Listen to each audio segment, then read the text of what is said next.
My name is Fran Walton. I'm the current president of the League of Women Voters of Ridgefield. We hold this programme annually with the legislators. We're very pleased in Women's History Month this year that we have 4 female legislators representing Ridgefield. The format, if you've not been to the programme before, is as follows. Given that the League organises it, we discuss the League's legislative priorities first.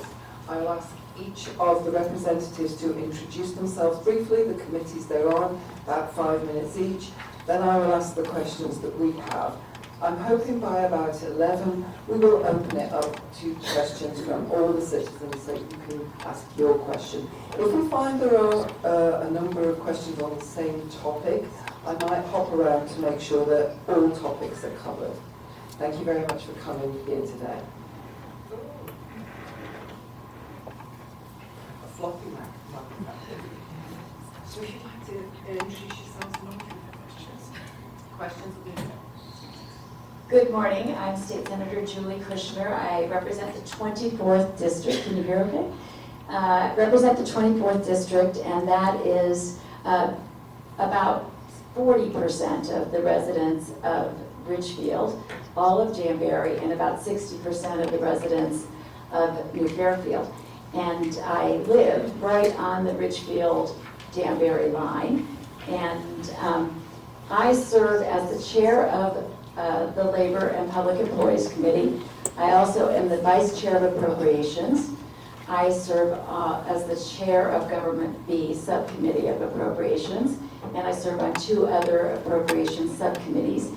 Then I also am on executive and legislative nominations, education, public health, and children's. So we serve on a bunch of committees, and this is a very busy time for the legislature because this month all the committees are doing our business.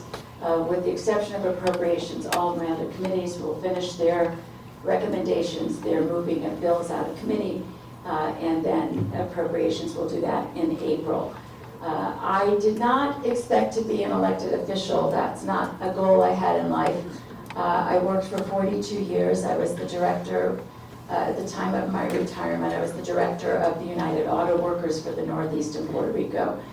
I was convinced by folks that it was a good idea to run for office because there were things that I believed we could do that would make Connecticut better for working families. And I was told, oh, just run for 2 years.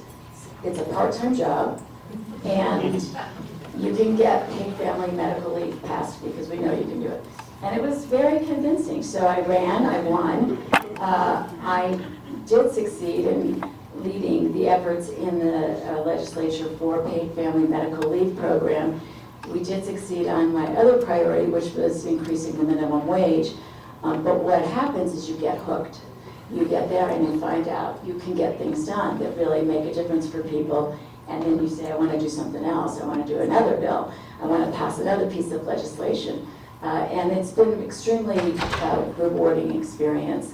Even having started at a much older age than most people. I'm 72. I started when I was 66. It's great for keeping your cognitive skills working. I'm exercising my brain every day, which I'm told by my doctors is really good. But you know, it is an incredible experience to represent people, and not just in the legislature, but also to hear from constituents when they have issues, when they have problems, and in many cases, we can help them solve those problems. And so for me, I'm kind of hooked on it, and as long as I have the energy that I have today, I think I'll keep doing it, so as long as I get reelected. So, but it's very, I thank the League for inviting us here today. This particular League of Women's Voter, you guys are really on top of things, and you really, I mean, the turnout today demonstrates how well you organize, how well you represent a nonpartisan approach to things, and we really appreciate the opportunity to speak with folks, so thank you.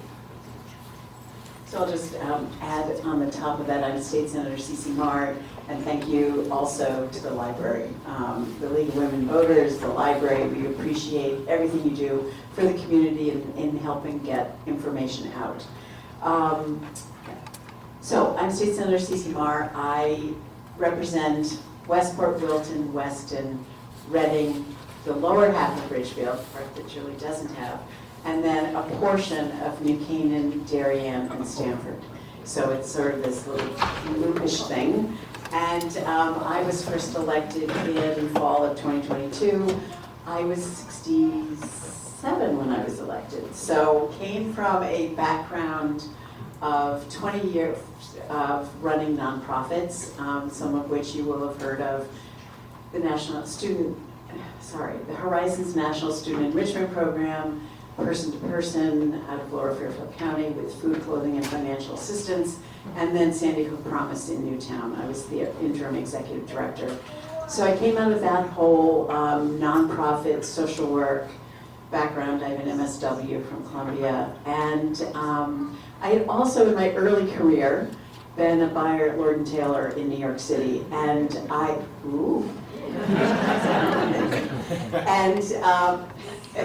and that, the reason I wanted to mention that is because I traveled internationally. I was very lucky. I was able to go all through Asia and Europe working. And the reason that's important is I learned from those early days in my 20s how we all want the same things. We all want the same things. We want a good life. We want a good and better life for our children. We want a home. We want education. And we want a good paying job that allows us at the end of the day and on weekends to relax and enjoy time with our family. And I saw that. I saw that in Europe. I saw that in Asia. And it is something that has always been a North Star for me as I did my work in the nonprofits, making sure that people's lives were better at the end of the day than they were when they started. So if someone came into person to person and they needed food or clothing or help with rent, that was my job. So when Will Haskell, who I'm sure many of you still remember because he's pretty terrific, when he came to me and said, I would like you to run for my seat because I'm going to go to law school, I was very honored. And what I saw was that I could take the same skills that I have used in my previous work and bring them up to Hartford to try and make things better for people. And whether it's in the district or in the state, that continues to be my North Star. And I am the chair of the Children's Committee. We have House chairs and Senate chairs. I'm the Senate chair of the Children's Committee. I'm the vice chair of Human Services, the chair of interns, and then I sit on 3 committees that I really enjoy and I learn a great deal from. And I think that they have value for our community. One is environment, the next is energy and technology, and the last, which affects all of us because we vote on the judges, is our Judiciary Committee. So those are the committees that I've been working on. As Julie said, we're coming towards the end of our committee work. My committee work ended on Tuesday of this week, and now the bills go forward for all of the scrubbing and making sure that they meet with statutes and getting financial amounts for them to see how much they're going to cost. So all of that, those bills will then continue to become, have conversations around them before they come to our chambers in the House and the Senate. And so that's where we are right now, and it's a very, very, very, very busy time. So I'm really glad to be here with you all, and I will pass it on to this lovely woman here. Oh, lovely woman. Hi, I am State Representative Aimee Berger-Girvalo. And you would think, because I used to be a rock star, that I knew how, I didn't, I wanted to be one, but I used to be a musician and I knew how to hold a microphone, and apparently every time I come into here I get in trouble for doing this. Thank you for the reminder, Karen. I am the state rep for 96% of Ridgefield, and that is the only town that I have, 4% over here. I am in my 3rd term, and I am the House Chair of the Transportation Committee, and I serve on Public Health, which I have been on since I was first elected in 2021, and Transportation as well. And new to me this year is the Finance Committee. I am also the chair of the subcommittee in the Finance Committee, which is transportation bonding. So I came to this role very, very briefly. My background was sort of across the spectrum of very different areas. I was in education, working as a behavior therapist for children on the autism spectrum. I worked as an educational para here in Ridgefield Public Schools. And prior to that, I was I managed really big multi-million-dollar businesses, working for Gap Inc., working for the Hard Rock Cafe, doing all kinds of everything from training to operations. All of that has helped with the madness that is what we do every day up there when we are in session. I am a Ridgefield mom. I have two gorgeous kids who don't really feel like they're Ridgefielders anymore because one is away at college and one lives in Manhattan. But this is the town that I have lived in longer than any other place in my life. This fall will be 20 years here in Ridgefield. And it is an absolute joy to represent such an engaged and really knowledgeable district full of folks who really want to know what's going on up in Hartford. We have this very strange thing where we are wedged in between what happens at the municipal level and what happens at the federal level. And with that, I do want to acknowledge, you can raise your hand, there are many elected officials from municipal government here in Ridgefield. If you want to just give a little way, yeah, give the hand all the way up. Look at how many of you are.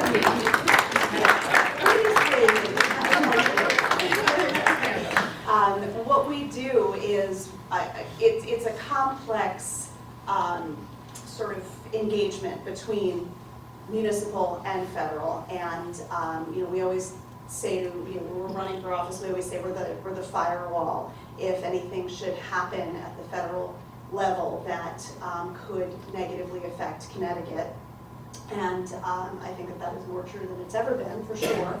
But we're also that conduit to access at the state level for municipal, and that part has been really kind of, that was the new part for me, because as an activist, as an organizer, I knew what was going on at the federal level. It wasn't until I had this role at the state level that I really understood the complexities of municipal government, and didn't really have such an appreciation for what it is that everybody does at this level. So it's really been kind of it's obviously a privilege, but it's also been such a wonderful learning experience to understand the ways that each of the things that we do, the things that we work on, the votes that we cast affect not just the entire state, but really specifically the people here in this community. So with that, I will pass the mic on to this lovely lady.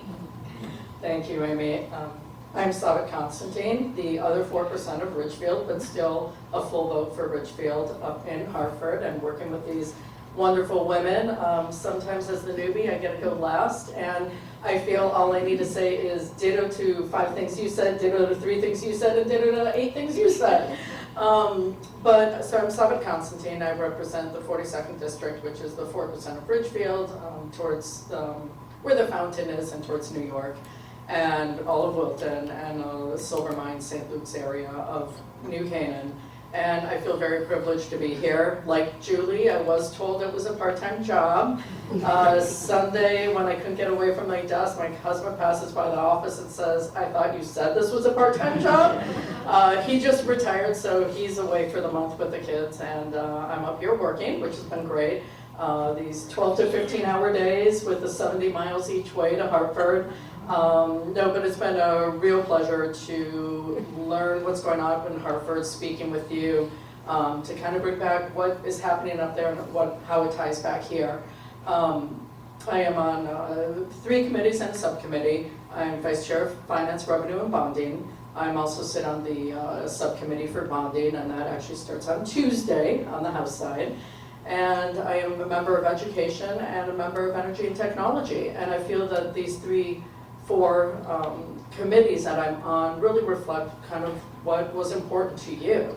You know, on the finance side, regarding making sure that we keep Connecticut affordable, that we grow the economy, and that whatever we do on our laws, we should really be cognizant of how it affects people here, how it affects our pocketbooks, and how it affects businesses, and what we can do to encourage businesses to come here, because more businesses here means a bigger tax base and payment for, for the programs that we need.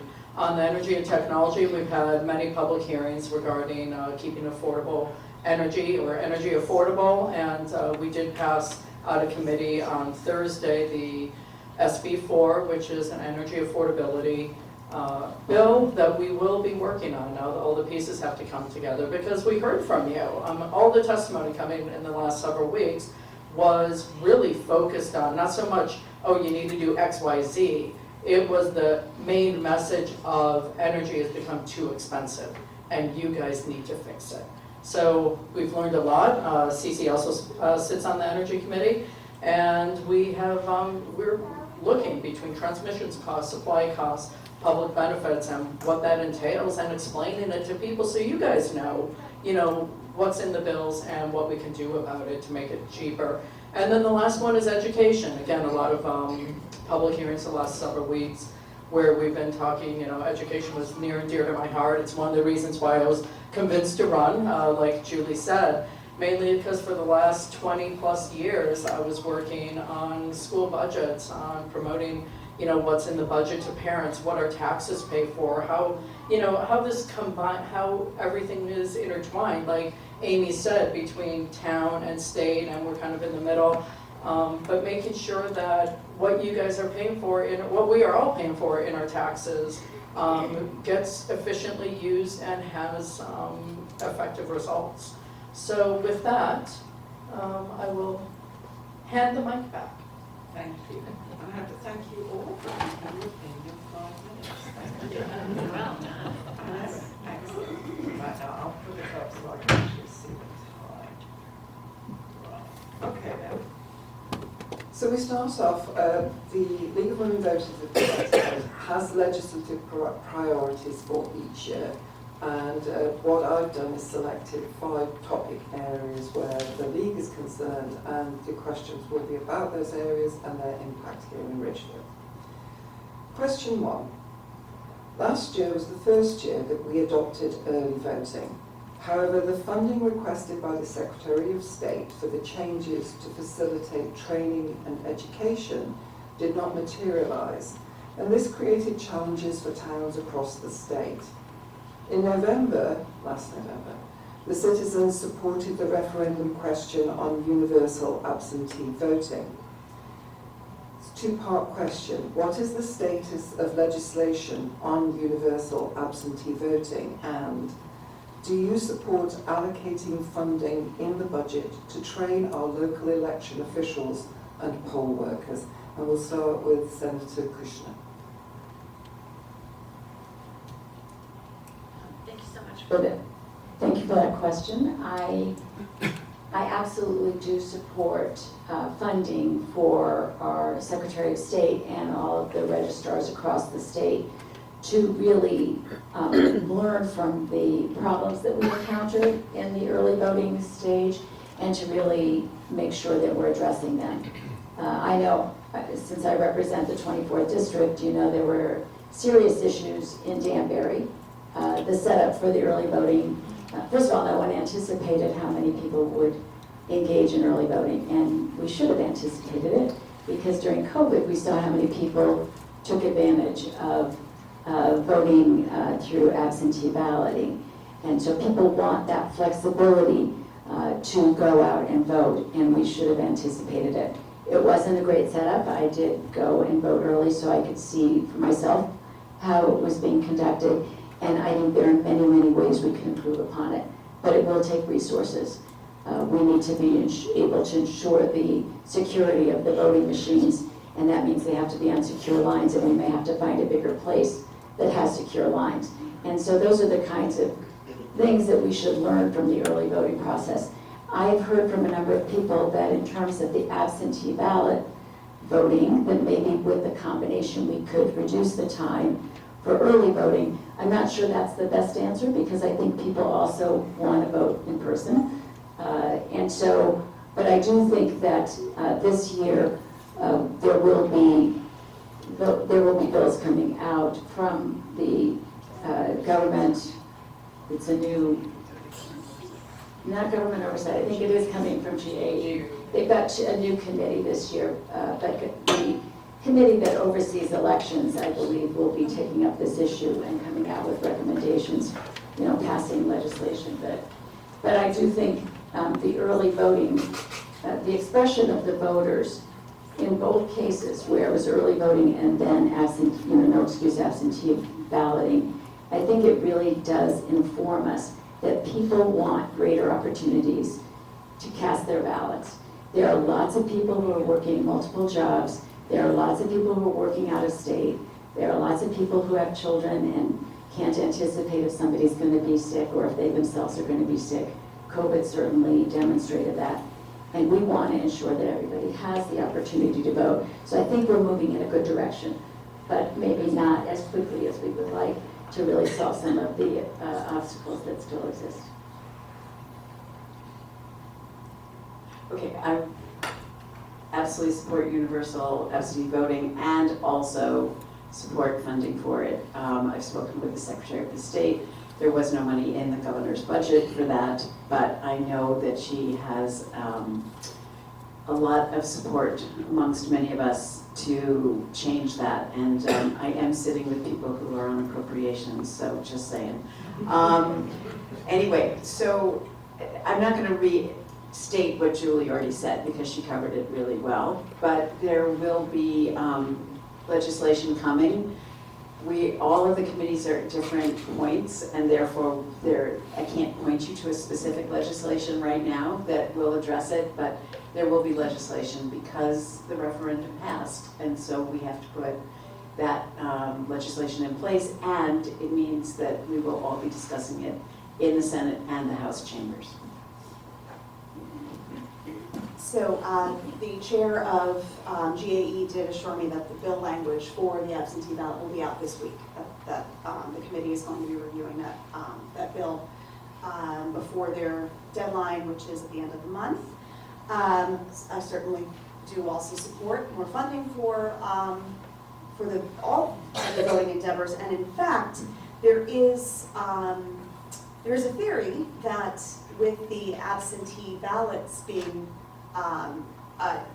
more accessible because of the no excuse, that will actually lessen the burden on early voting as well, which is important for our local registrars who have concerns about having another voting season like they did this past fall. Likewise, between early voting and universal voting, I think residents of Connecticut should have the same kind of access to voting that almost the rest of the country does. It gives us options. It's options for a modern lifestyle where, we either do travel or people who are working different jobs where they can't get time off of work. And I believe universal voting will, also ease the burden on our registrars, because we heard from our registrars about their long hours, about trying to get people to staff the early voting booths for such a long time. But I think in my district, 55% of people early voted. So there was a demand for it, and I think we should be responsive to our citizens as to give them equal access to voting, depending on their schedules. One older lady, more infirm, who has an aide, who had a husband much older with Parkinson's, she was concerned when I knocked on her door. She did not know about it, and granted, there was a lot of kind of public awareness needed for that, but she was so relieved to find out that she was going to be able to vote in person, which is, kind of something we all want to do. I love voting in person. I love putting the ballot through the machine, which is why I did vote on election day, because I love, getting that tallied and seeing it tallied. I got a sticker. But that's also why we do need to make sure we allocate more funding to this effort for a few reasons. One, we need to upgrade the machine so more people, even on early voting, can put their ballot through the machine and it gets tallied that day, in the sense that the older machines can't keep a tally running for 10 or 14 days. They clear off at the end of the night. The other issue regarding funding is the fact that we are 169 towns with 169 different ballots, which is why it is more cumbersome on each of our towns to run this. Most of the other states, if they have universal mail-in ballots, or if they have county voting, it's much more centralized. So, it's a funding issue too, that we need to make sure that we are responsive to how people in Connecticut want to vote and allocate the funding, because it is a public service, like the post office. This is one of the kind of rights of American citizens to be able to vote and participate in their elections. So with that, I will pass the mic. Thank you. Question 2 will start with Senator Maher. And it's very open-ended, and I understand that not all bills are through committee yet. But what bills are being considered for housing this session, and how will they affect / impact Ridgefield? There we go. That's an enormous question. Enormous. I can't believe you gave me that, Francis. Jeez. Repeat the question. So did you not hear the question? I'm so Yeah, can sorry. you repeat the question? I'm so sorry. Understanding that not all bills are out of committee yet, what bills are being considered for housing this session, and how will they affect / impact Ridgefield? And Senator Maher is upset with me for asking it. I'm really not upset, Francis. Okay, so there are so many bills in housing. As a matter of fact, they just about 10 days ago, they had a 12-hour committee hearing, not a public hearing, which goes on and on and on as well, but a committee meeting that went for 12 hours.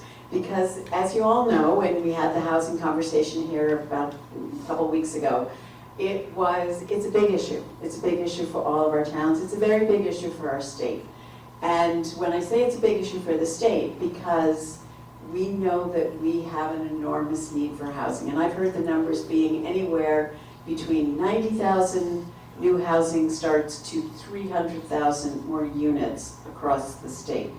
And the reason that's important is because when the Commissioner of Economic Development and the Governor meet with new businesses, the businesses say to them, where are my people going to live?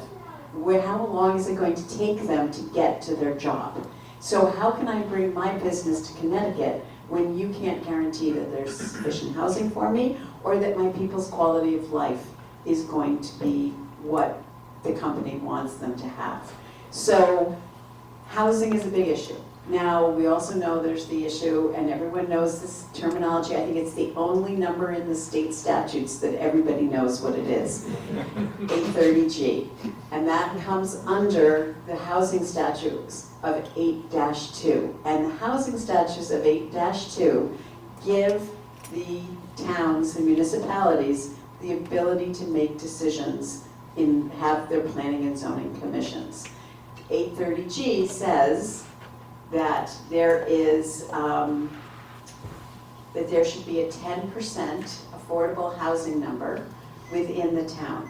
That is exemption from the Act is a way to exempt towns that have already had a large amount of government-assisted or deed-restricted housing.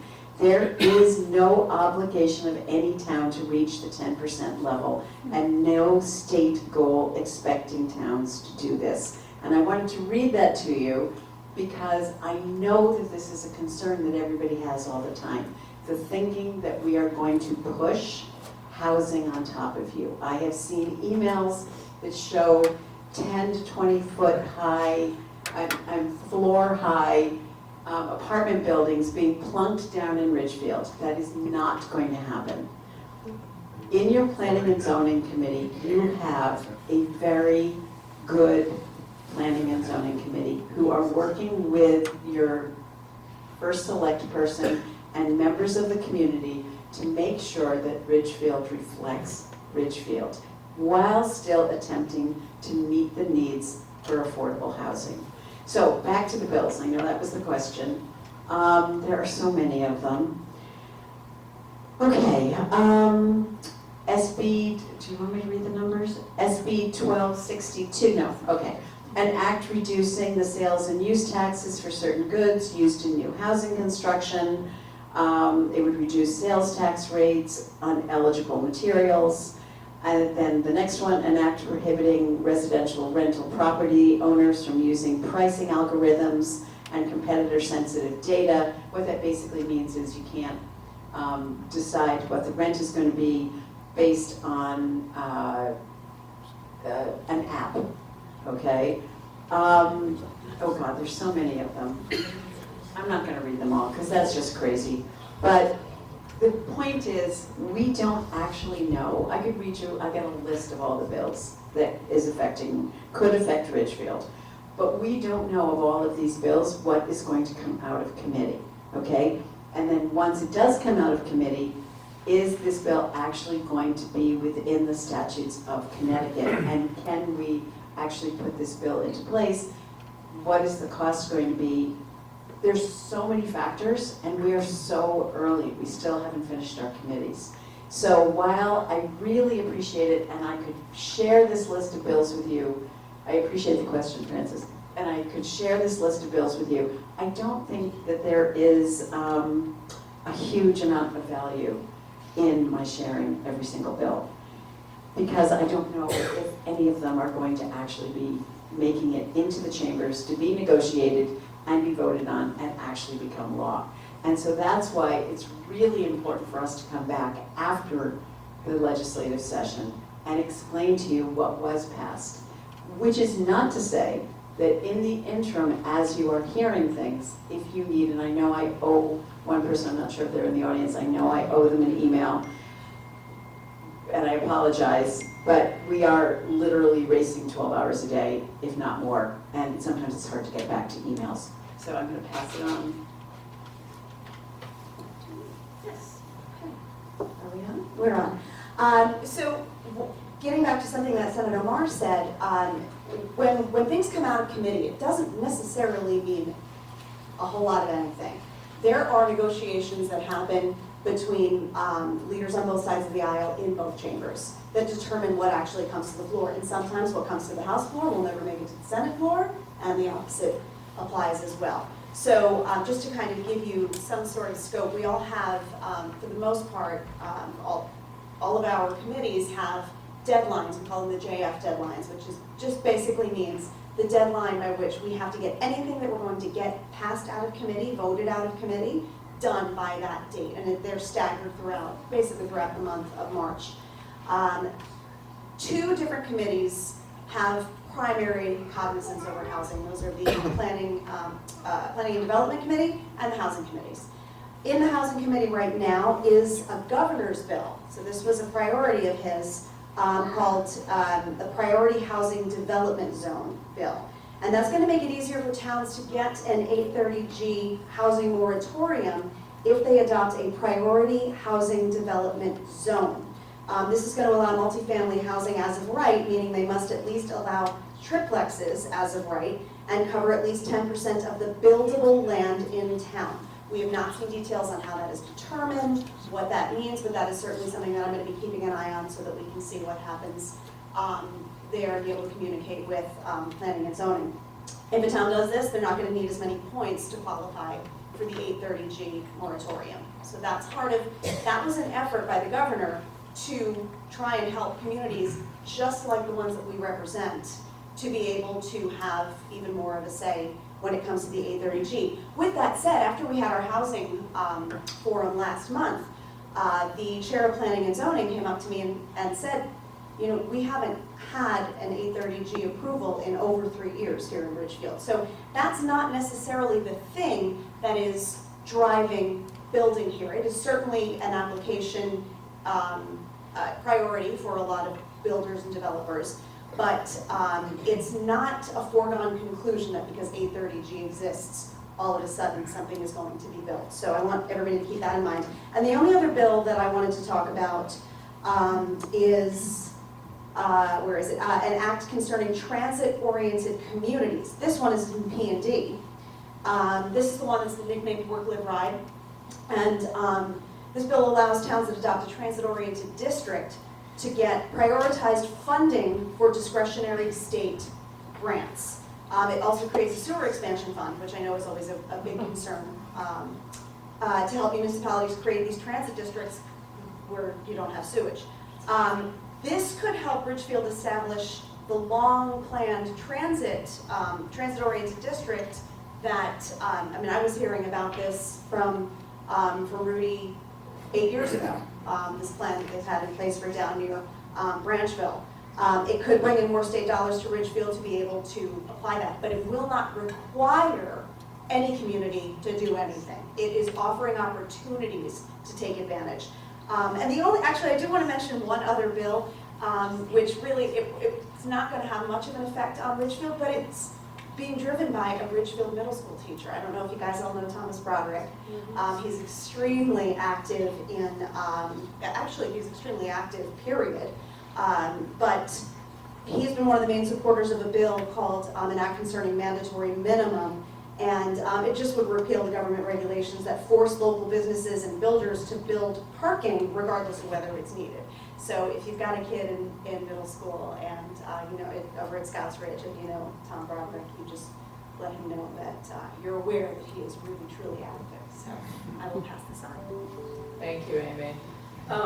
So I don't sit on planning and development or housing, but all these issues are coming back, and as Julie and Ceci and I think Aimee also said, these days have been 12 to 15-hour days, and I saw Francis's email for the forum. I put it on my calendar, and I didn't read at the bottom with all the questions, so I do not have the exact bill numbers here. But I'd like to say, housing kind of touches on many of the other committees, and I'll just go back to the last 2 meetings we had on energy and technology, to the public hearing last week where people are coming in and saying energy is part of our housing costs, and it's driving up affordability or the lack of affordability for residents here. So that is one aspect of which we are trying to attack or help on the housing costs. The other one, I'll just point out to the one bill, since apparently we were supposed to have a list of bills with us, was what we heard on energy that passed, that JF out of committee on Thursday. It was regarding energy prices as it relates to housing, as to when you, for renters, for landlords, to be able to provide not just the rent that they're renting out the apartment for, but also a look back like a year, and this has to all be worked out so it can be done efficiently through the energy companies, as to what the energy costs of running that apartment or home per month over the past year would be, so people have a better idea. It's not just the $2,200 or $4,800 a month for the apartment, but your energy costs will be X, and this is what you should be prepared for. So that's it.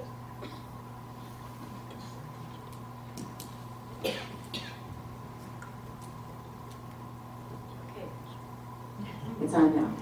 That's the thing, you have to wait a second, folks, before it clicks in. So much has already been said, and that's the advantage of going last. The only thing I will add is that I think in the housing forum that we had here a few weeks ago, there was really good information provided and concerns that people still had about things like the development in Branchville and the development of the sewer plant and how that was all going to be done. And I think it gives us an opportunity to address those issues and hopefully then move forward. And I'm looking at Rudy because I know, Rudy, this has been something that you think will really benefit Ridgefield. We all admire your leadership since you've been at it for a while now and done a really good job. And that's always demonstrated how much support you have. But I do think that these are the things that you all are considering about how to move that project forward. I also think that a lot that came up and has always been something that that I believe should be built into the approaches to affordable housing and multi-unit dwellings is the integrity, the design integrity, so that what we're building is really pleasing, not just to all of us who pass by it on a daily basis, but most importantly, people who are going to live there. and the inclusion of open space and the development of that space. And I think that if we really adopt that approach, that it's going to be a lot less problematic for the neighborhoods. I have a big, I think I mentioned this, but like I said, I'm right on the edge of Ridgefield. I live on Old Ridgebury Road. And there's a big empty wooded area next to me that could be developed. And it's like literally would be between my house and the next house down, which by the way is in Ridgefield. And I think that I would be okay with a multi-unit housing development there if in fact it was well built and it was attractive. And I think that's what really offends us the most. And I know when we look at designs that look like they're going to be big boxes, as Ceci said, that's really offensive to all of us for a lot of reasons, and probably not great for the people who live in it as well. I have driven around, at least my part of Ridgefield, quite a bit now, and seen some units that have been developed that are really very, very beautiful. I don't know how many of those are actually affordable, include affordable housing, but they're beautiful. And the only other thing I want to add is that I think people often don't understand what affordable is and what that regulation is as compared to subsidized housing. Subsidized housing is something very different, and that's where the government says to very low-income people, and they truly are very low-income people, we're going to help you to have a place to live because everyone needs a roof over their head. Affordable housing is a third of the median average income for an area, and that is not, we're talking about people who have significant income, and Ceci is showing me that the limit for a four-person household in Ridgefield would be $118,000, and 60% is $103,000. So we don't have the limits yet for 2025, but we're talking about people with significant income. As has been stated previously, even Ridgefield, where people, where property values are much higher than maybe a neighboring town like Danbury, but even in Ridgefield, you have many, many people who are looking for housing that is more affordable because they've lived here a long time, maybe they grew up here, they've raised their kids here, something happens and they no longer have the income, whether it's because they retire and they're a senior or they've gone through a divorce often. I think people here in Ridgefield want those folks to be able to stay here and continue to be part of this community. But for many, many reasons, people need access to affordable housing wherever they are throughout the state. And so I think our efforts to try and figure out how to do this best continue. And it's something that, whether or not I'm not on those committees that are taking these bills up, but we all are very much engaged around it. And we'll probably likely get to a point in the session where there's open debate about it that we will be engaged in, and we'll have to decide whether we vote for a particular bill or not. And there'll be a lot of input from all of you because we get your emails and we look at them and we listen to you. And ultimately we vote our own personal values, I think in most cases, which I think is important. We don't change who we are, but we do take into account the comments and the concerns that we get from the community. Is there questions? Question 3, we'll start with Representative Berger-Girvalo. And this is a what if. Will Connecticut laws prevail if there are any federal law changes to reproductive access and rights? Is the legislature raising any bills to address this? So, being very specific, if there is, for example, a federal abortion ban, that's it. There's nothing Connecticut can do. A ban is a ban, federally. If, however, they turn it over to the states, we're in much better shape. And the right to reproductive care is pretty firm and solid here in Connecticut. And in fact, the GAE committee held a public hearing last month on SJ 35, which is the resolution proposing a state constitutional amendment concerning discrimination on the basis of sex under the Equal Protection Clause, which, among many other protections, would have protections for reproductive access to the state constitution. The bill was reported out of committee at the end of February, and that is where it stands now. Again, we don't know whether or not that will be called in either of our chambers, but it is certainly a priority among the majority in Connecticut. And I don't have to explain the critical nature of reproductive care and the lives that lack of access is costing in states that don't see reproductive care as a right the way that we do here in Connecticut. It is a tragedy in so many places, and it is making, I know it is making young people like my daughter and her friends truly afraid to live anywhere that doesn't support that kind of reproductive care. It is making pregnant people afraid to travel to a state where it is not seen as a right and in fact is being potentially criminalized to have an abortion, to access that kind of care. Connecticut is taking it very seriously. We are doing everything that we can here to protect anybody who can become pregnant. And in fact, we did just vote, what was that, 2 weeks ago now, twice, to give $800,000 to Planned Parenthood, which is a primary provider of they're not an abortion operation, but what they are is a primary provider of reproductive health care, and that does absolutely include abortion. We did not dictate to them how they need to spend that money, but there is a goal for them to be able to acquire as much mifepristone, which is the drug that is used for medical abortion, to be able to acquire that, to be able to provide that for anyone who needs access should mifepristone suddenly become unavailable. Thank you, Aimee. We do have to pay attention to what's happening at the national level, and that affects what we do here in Connecticut. I think we can all agree that reproductive rights or family rights, it's family planning. And, you know, what's coming out of Washington is concerning. We did pass the $800,000 for Planned Parenthood to stock up. Mifepristone has a 2-year shelf life. We do not have drug manufacturers here in Connecticut that produce this.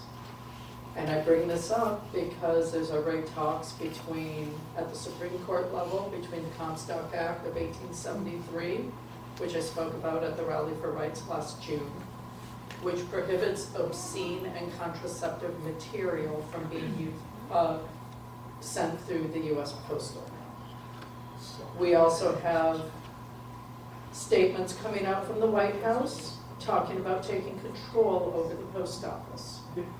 These are concerning to women. They should be concerning to everybody. Women, because it's their bodies. We, as Aimee said, we see what's happening in states that are limiting reproductive access. The maternal death rate is skyrocketing in those states. This is shameful. We're not a third world country. So we will do what we can to make sure that women in Connecticut have access to reproductive health care as best we can under a national ban or any changes at the national level. But this is also where we need you to be contacting your national leaders in order to persuade them not to do something like this. Because we've already seen what's under the CR. That's not really a CR. It significantly changes funding that passed last night.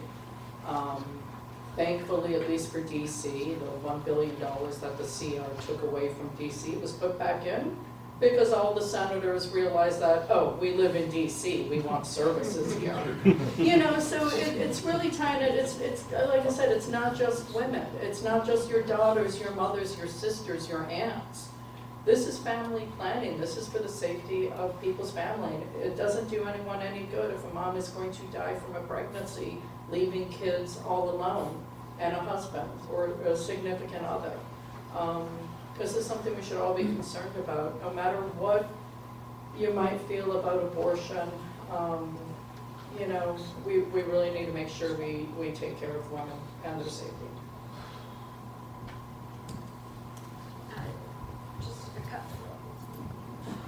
Okay, a few things to add.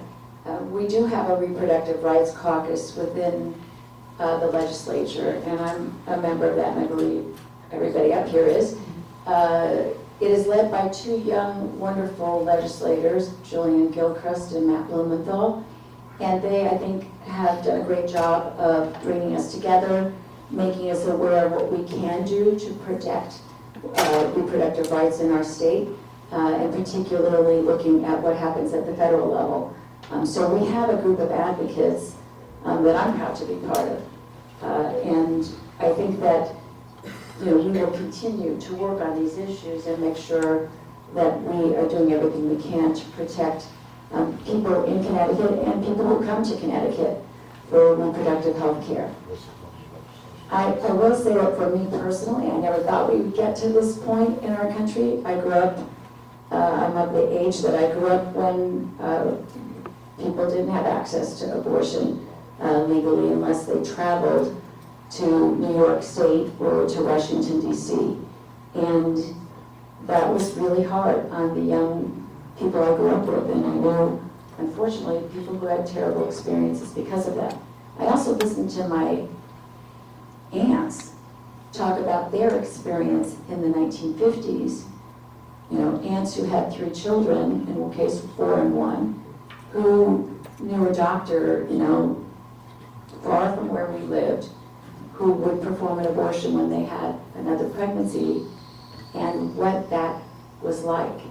And they spoke about it, by the way, at our Passover Seder, because it came up in 1970 or 71. And it really, I had never even thought about it, to be honest. I was 19, I never thought about it. It didn't occur to me that this was something I should understand. But it had a huge impact on me for my entire life. No person should have to go through the experience that my aunts did, or that, and later, my cousin did. And so this is something that I feel very fortunate we live in Connecticut. I feel very fortunate that the 24th District strongly supports access to reproductive health care, including abortions. And I will do everything I can to make sure that we continue that and make it possible, not just for people who live here, but unfortunately for people who have to travel here, like my cousin did at age 19 or 20. It's not a great situation or ideal situation in any way, but it is better than not having access anywhere in the United States. Well, this is a heavy topic.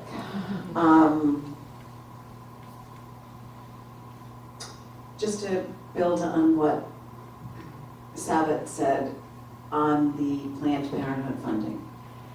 We know that Planned Parenthood, if we did not provide that $800,000 funding, would be closing clinics and not be able, and when I say clinics, I'm talking about reproductive health care, not just for women, for men as well, and also health care, cancer screenings, just all the kind of health care that women and men need, and that Planned Parenthood has been doing around our state. And so, yes on the mifepristone, yes on the fact that we might not be able to get it through the mail because of congressional acts, but also the importance right now, immediately, of making sure that people get the health care that they need. And it's a really heavy topic. I did want to just also add that if Congress passes a national abortion law, ban, it's not clear that the law will be upheld because it's questionable whether Congress has such authority under the Commerce Clause. And I also want to mention that as soon as Congress does anything like this, we know that our Attorney General, William Tong, will be out there with the other Attorney Generals. They meet on a daily basis. They have a phone call across the country to talk about suits. And so far, we have been very lucky in that we have this very proactive Attorney General, because some of the suits have been successful, and the changes that were made have been pushed back, but that has only happened in the Democratic states that have been suing the current administration. So it's not a good time, but we know that we have a very strong Attorney General who has Connecticut's people's best interests at heart. I just wanted to, I'm so glad, Ceci, that you brought up the closing of Planned Parenthood clinics, because we did see a communication that anticipated what would happen without continued funding. Keep in mind, they're losing funding from the federal government. And it does impact Ridgefield directly, because one of those clinics is the clinic in Danbury. And I'm certain that there are people in Ridgefield who use that Planned Parenthood clinic for their health care. So I'm glad you reminded me of that. I will skip question 4 because it was another voting question, because I'm mindful of the time and wanting to get to any questions people attending have. So I'll move on to question 5, which is about climate action. The legislature has not passed any significant climate legislation in the past several sessions. Last year, the CT Environmental Rights Amendment was proposed, which would establish the right of all Connecticut citizens to a healthy environment. 1, would you support this amendment to the CT Constitution? 2, what legislation would you propose for Connecticut to improve the quality of its air, water, and land? We'll start with Representative Savet. In New Canaan, they listed all the other reps by their last name, and then it closed with "and Savet." So, by the way, if you need to get my email or anything, all you have to do is Google Savet, and it comes right up. You know, I never thought there was an advantage of my unusual name. S-A-V-E-T. I know the bill last year had tremendous support, not just from environmentalists, but from residents, and most importantly, businesses. They like the bill. And I think as a newbie, this speaks to, you know, back to Schoolhouse Rock, how does a bill become a law? That we need to pay attention to all the different, all the stages of a bill, and also make sure that we know what's important from you, our constituents, as to every step of the way, speaking among our 158 colleagues as to what they're thinking, because it's much easier at each process to try to bring everyone along and get their input right away before it's on the floor, where it might have gone a direction that a good majority of people didn't want it to go, or where there's obstacles. So I think that's really important. It's the reason why I'm up in Hartford 3 to 5 days a week. It is 70.2 miles each way.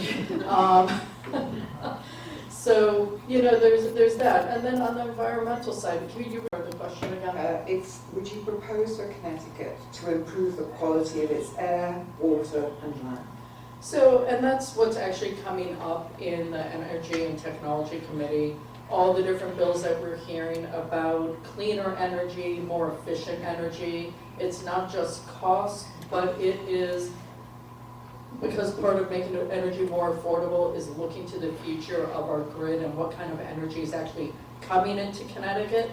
By the way, well before it comes to Eversource, so the ISO New England grid, it's the grid that actually purchases the hydropower from Canada, which is why last week when there was this, I don't want to say a tit for tat kind of thing between the White House and Ontario, that 25% tariff, and I forgot how high it went, was going to affect us because that's the price of our energy coming down. So we need to look at cleaner forms of energy that also are cost effective and that we can pay for, you know, and manage. You know, we need long-term planning, whether it's nuclear reactors, small modular reactors, if those are really coming on board. You know, a lot of the stuff is 5 to 10 year planning. But this is where, as legislators, if we're here for 2 years, 4 years, 6 or more, we need to be cognizant of when we leave the legislature, have we done the proper steps to hand it off to the next person? A lot of this just isn't a quick race. It's a relay race that just doesn't really end because the environment and the economy changes. And there are some other bills that we're looking at just to make things more, not even just more affordable, but cleaner, because whatever you feel about hydro or solar or wind, it's really, you know, going back to, do we want clean air? Do we want clean water? And that's the end goal, to making sure, protecting our environment, but it's also protecting us.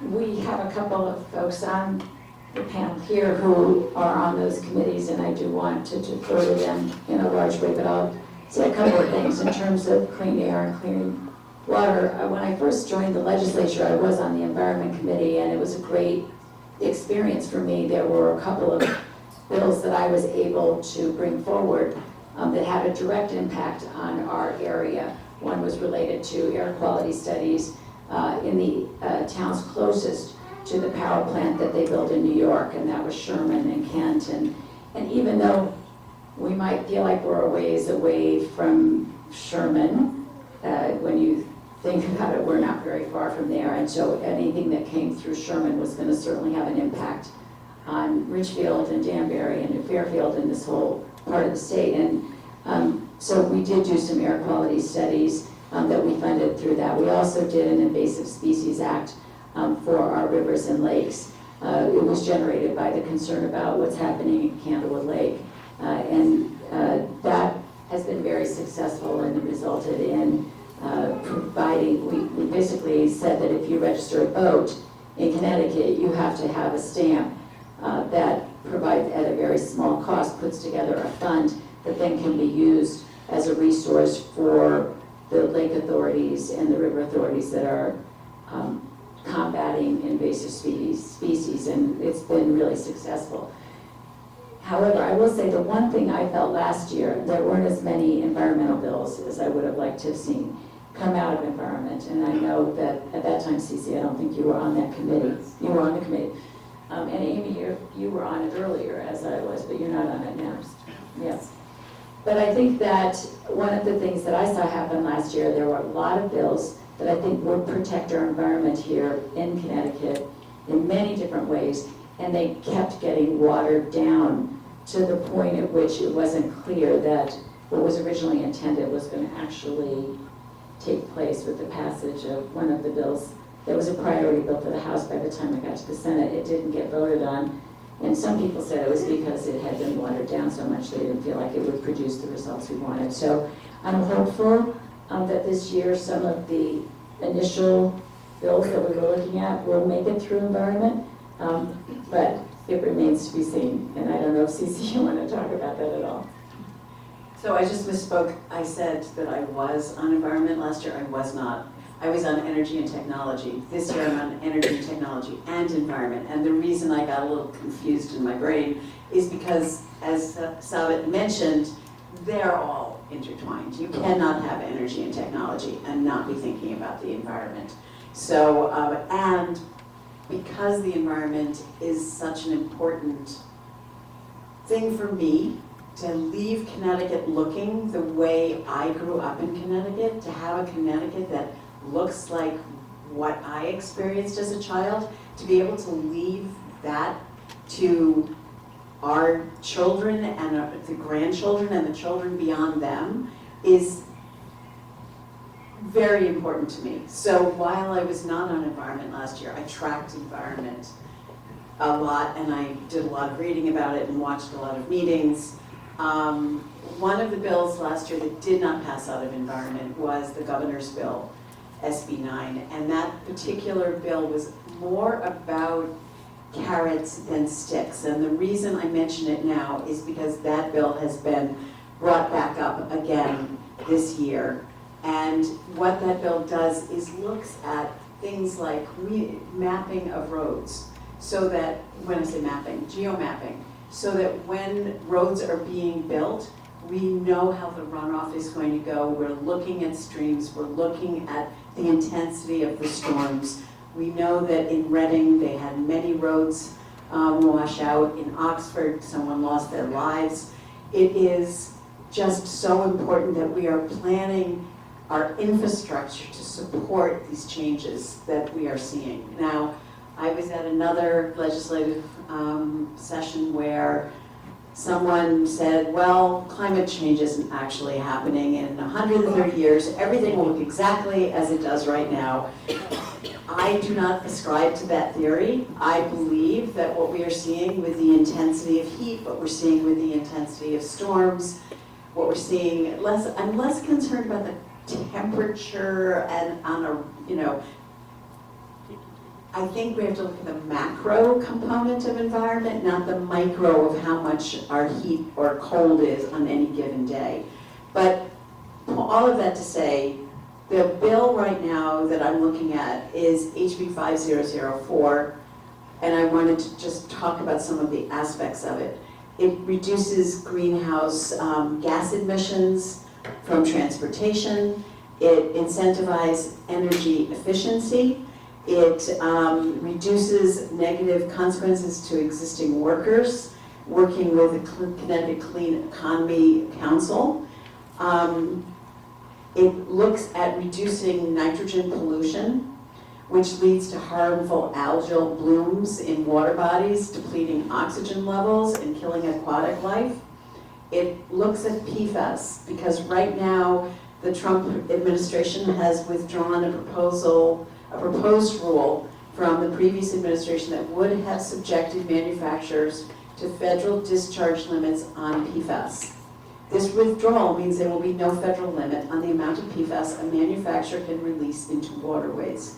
So we're looking at that. We're looking at salt impacts to drinking wells, because salt, as we salt our roads. Also looking at remediation on PFAS, and then limiting pesticides, which includes neonicotinoids and rodenticides, and then looking at solid waste management, which, because solid waste management is a huge issue across the state. Again, we are a small state with borders of other states, with pass-throughs, but more important with solid waste management, when it sits, it does groundwater contamination. So it also creates methane gas formation, and methane gas is 25% more impactful than carbon dioxide. So this is a bill I'm looking at that I'm very much, and I know I'm going over, I'm sorry, I'm just really, this means, it just means a great deal to me that we get this done. And it also, when I say carrots instead of sticks, it incentivizes towns to take up some of these things like riparian barriers, looking at rivers, looking at the way that we are managing our rivers and streams, and as I mentioned, the geomapping of roads. So all of these things, there is going to be funding coming down from Connecticut to help towns do that. And I think that's important. Rather than legislating you've got to do it, and if you don't do it, then you're in trouble, putting in place the carrots to make it happen. We don't have to wait for the delay. So to just kind of add on to that, we're always talking about, we bring up energy or housing, whatever it is, we always come back to affordability. And a lot of what is within that HB 5004, so let me take one quick step back. Just a little hint for you guys, if you see Senate bills, numbers 1 through 10, basically, generally, and House bills 5001 through about 5010, it means that that's a priority bill for that particular chamber. So just a little hint there. So 5004, obviously one of the House priorities.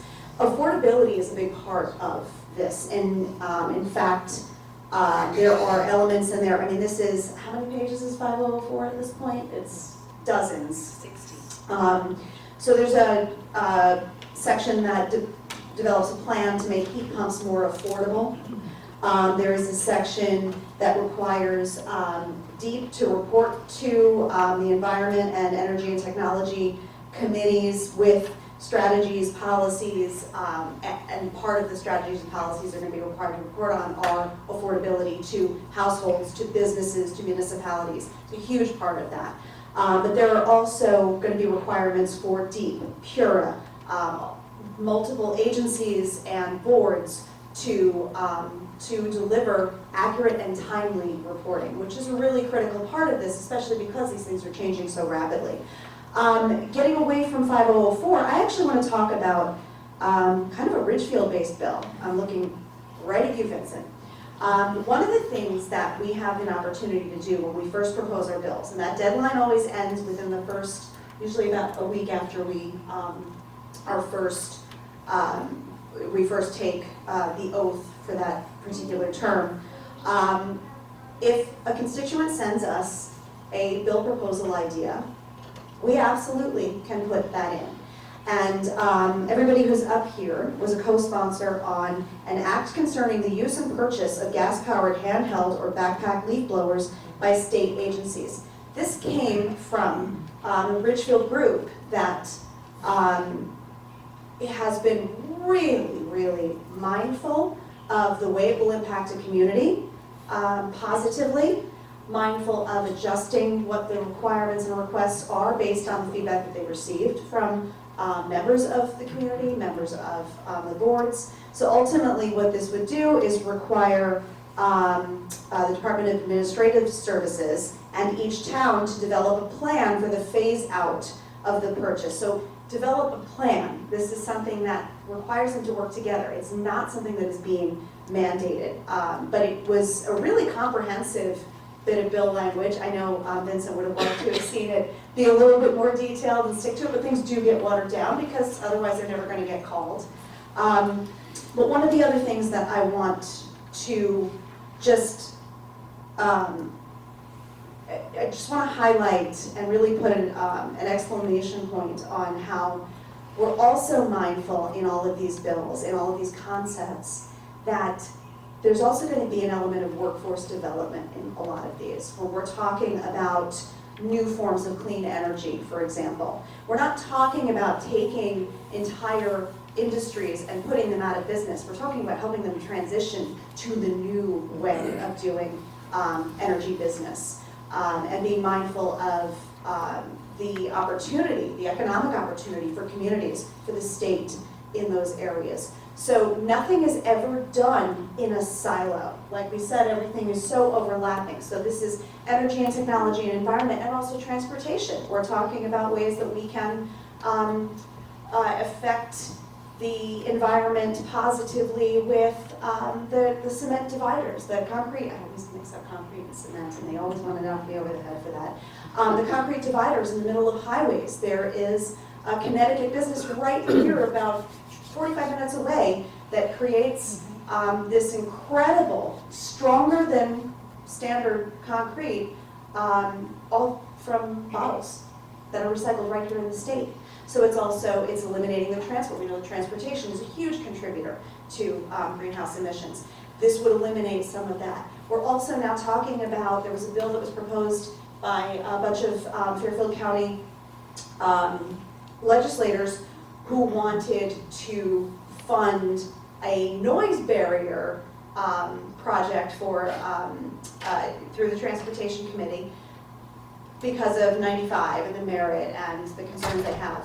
Well, now we're looking into, it's not happening this year because we're only really getting the information now, but we're looking into what Massachusetts proposed 2 years ago, which is a photovoltaic solar, basically a solar farm that serves as a noise barrier right there on the highways. I mean, how do we combine these things? So that's something that we're always talking about, is ways that they work with multiple committees.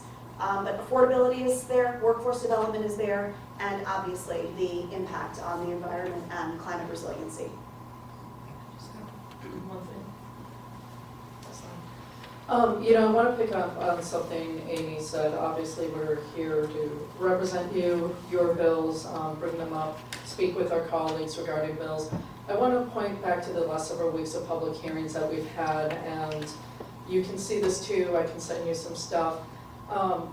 We rely on everyone for ideas, but where we go for expert opinion, industry people, residents come up to public testify, but I'd like to give a shout out to 3 women, Katie Dykes, who the commissioner for DEEP, Melissa Gillette, who heads up Cura, PhD in engineering, and Claire Coleman, who heads up General Counsel.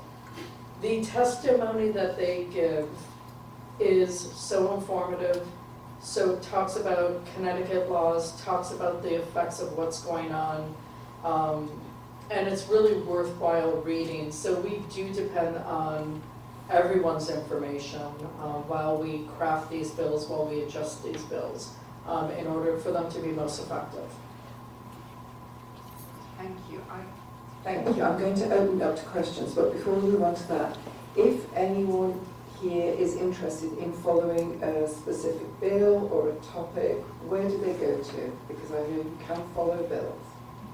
Okay, well, first off, I'm going to tell you, if you are interested in what's going on in Hartford, one of the things that I think I point everyone to is the online news source Connecticut Mirror, because I can be in a meeting, in a committee meeting, and the next day I'll read an article about the committee meeting I was in and I'll learn more, because it's always amazing to me that that happens.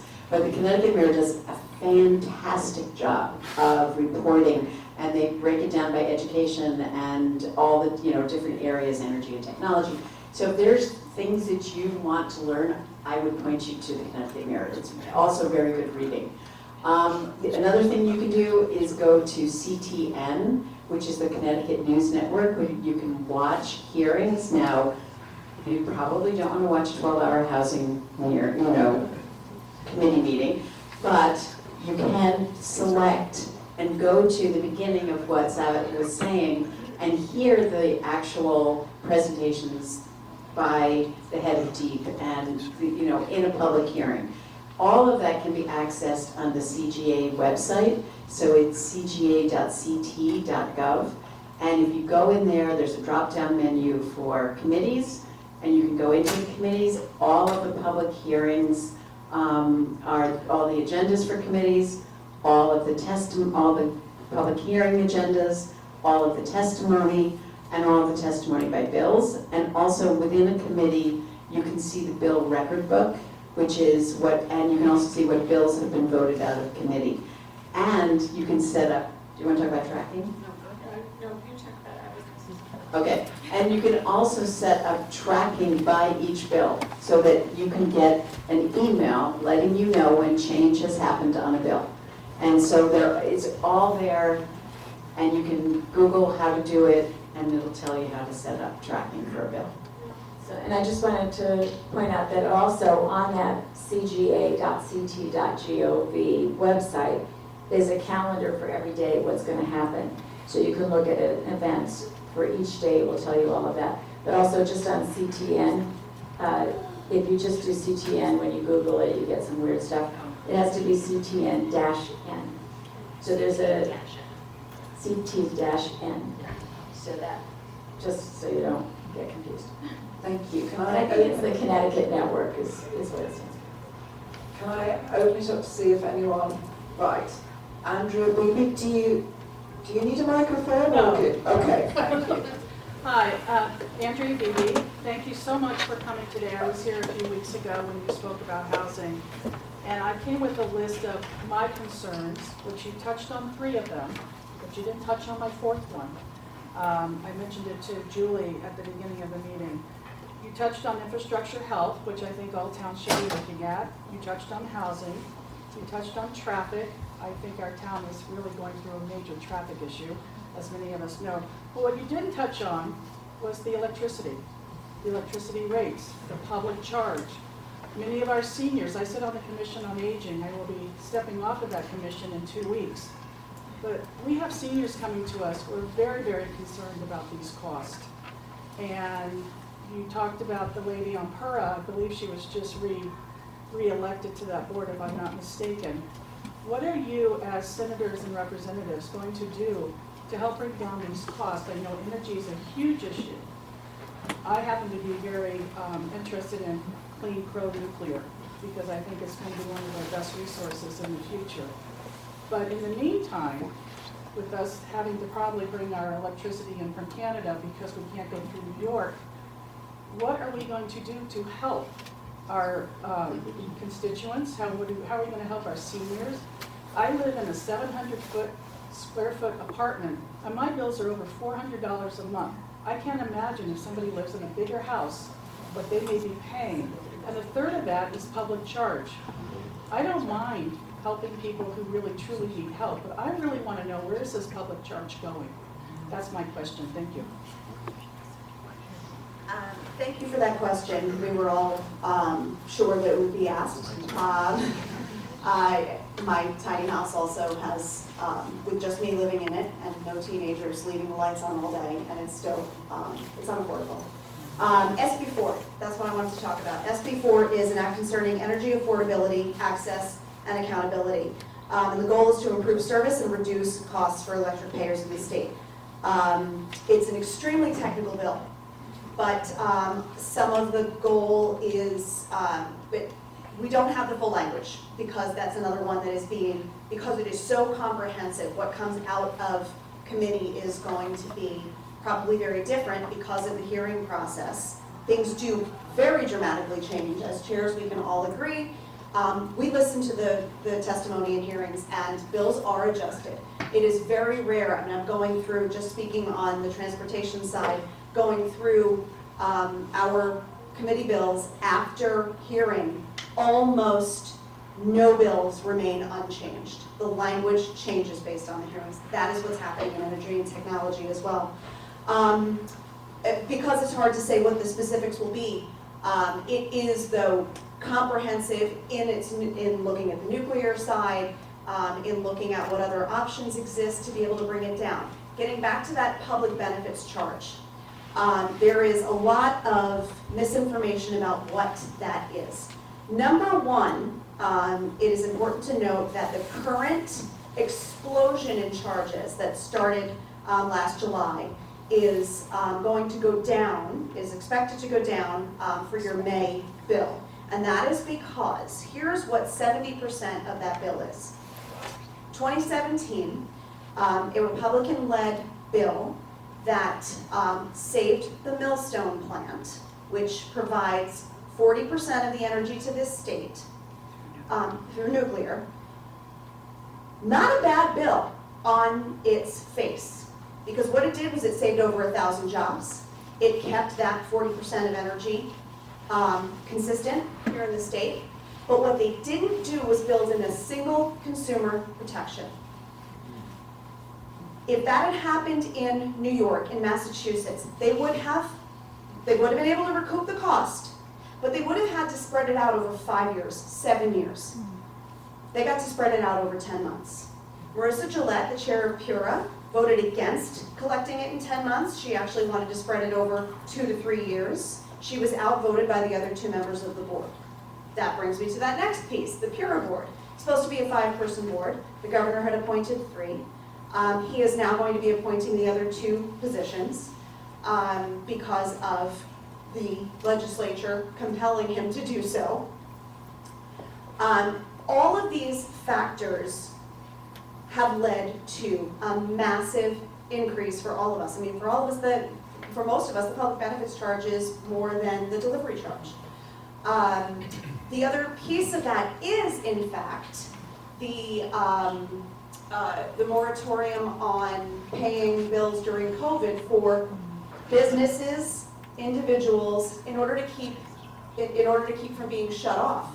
However, anybody who wanted to keep their energy, their electricity, is paying that.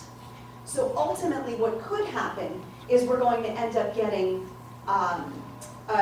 basically a repayment, a credit applied, because they're accounting for people who hadn't paid when in fact they're paying. So we're making sure that they're not double dipping, but right now it feels like they are. So that's really what the public benefits. I get a lot of emails about why am I paying for EV chargers and why am I paying? This is not what that public benefits piece is. It is really predominantly, like I said, 70% was to keep the Millstone plan open. Again, a really important endeavor, but there wasn't a single consumer protection put in place. That is definitely not something that I see happening ever again with any future legislation. We're looking at it from a consumer protection standpoint in every aspect. And you should know that among our colleagues across the aisle, every side, there's not one of us who isn't fired up about this, and who isn't fired up about the fact that Eversource and UI just had record profits while this is happening. We're all aware. We're all really, how many children are in here? I'll just say angry. We're all really angry about it too. And we hear you, and we live it too. We're feeling it. Do you mind if I go on to the next question so that we get through as many as possible? Or are you on the Energy Commission? I am on You're on the energy, energy. but I'll be really quick. Just to add to what Aimee said, one thing on the Millstone agreement from 2017, which was really important to save jobs, but also to provide clean energy for us. I think a mistake that happened, which will never happen again, is the fact that they set the unit rate, it's $44.99, I believe, it might be $49 per unit rate for the 10 to 12 years that it has been there. Name me an energy trader that is going to buy energy at a fixed rate for 10 to 12 years. Huge mistake, and lesson learned, especially for all of us who came in after that. And also for the public benefits, this is stuff that we actually had been paying 2 years ago when our bills were redesigned in order for bigger transparency, which I think is critical for all of us to actually know what we pay for in our energy bills. We split it out from transmission, supply, and delivery or distribution. Public benefits used to be in the transmission cost, and then it flipped over. And that's why, and I think for a good reason. Now we actually see what we are paying for regarding, certain things that we all hold true, and everyone here, we all want clean energy and clean water, and that's what Millstone has helped provide us, particularly since it's 40% of our energy here. But again, it's the set rate cost that they set for so many years, and with the war in Ukraine and just volatility of energy prices, there was a time when we did benefit from that cost on nuclear, but right now we're paying kind of the arrearages, and that 10 months was particularly harmful.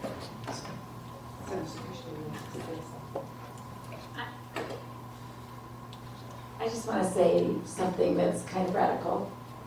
And it's not something that's going to happen overnight, and I fully realize that because I'm not naive.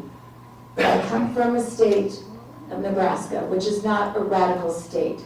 But I do want to point out that in Nebraska, electricity is very cheap because no one is making a profit off of it. It is truly a public utility. And this is something that kind of burns me up. And so I just wanted to put that on the record. Before you turn it off, it makes me crazy that the 60% of the management of the generation of Millstone, right? So we have 40%, so we're paying for that as well. So the decisions that were made in 2017 to keep the nuclear reactor online, very important, 100%, I support it. I don't support the structure that was put in place. I don't support the fact that we went from a public utilities to, in the late 1990s, mid-1990s, when we went into, everyone was making money in the stock market, so we went, oh, this would be great. We can, play the market on our energy costs. That was an enormous mistake. And we have all been suffering with that since that time. And I'm so sorry, Francis, but this is probably the biggest issue that Electricity has is come a up. hot topic. And I want to say a couple of other things about this. First of all, I have talked to many of my colleagues who were there at the time. Many Democratic colleagues voted against that because of the structure. But I also really think it's really important to recognize that there's been a proposal that's gotten some, I don't think it has legs, because I don't think it makes sense, but it's gotten a lot of publicity, which is the proposal that we should be, instead of paying this through the public benefit charge, we should be paying this through the Connecticut surplus that we have built up. I just want, through the general fund, I just want to point out that is taxpayer money. The people who are paying the high rates, the ratepayers, are also taxpayers. So either way, we're looking at paying for it. And I don't see why it seems like such a great idea to take it out of our left pocket instead of our right pocket. So that's another thing that I think really needs to be considered. Because right now, we have many, many demands on our general fund and on, in fact, a lot of us are advocating that we should use some of our surplus for some of the immediate needs that we have in this state that have not been met. But I don't think it makes sense to use it for the public benefit charge because it's the same people and it is not the smartest way to address the problem. Okay, I saw that gentleman. Yes. I'm going to do a gentleman there and then that gentleman there. Good morning. Thank you all for joining us today. Could you state your name? Yes, my name is John Wilson. Speak louder. Pardon? My name is John Wilson. I'm a 29-year resident of Ridgefield. 4 years ago, we moved from a home after we raised our 4 daughters to a condo down the street, and it's all electric. It's all electric. And my bill, this charge, this specific charge, has gone from 0 2 years ago to $40 a month last year, same month, to $250 this year, this month. And it's 1/3 of my bill. I don't want to revisit decisions from years ago, and I acknowledge that costs that have been incurred must be repaid.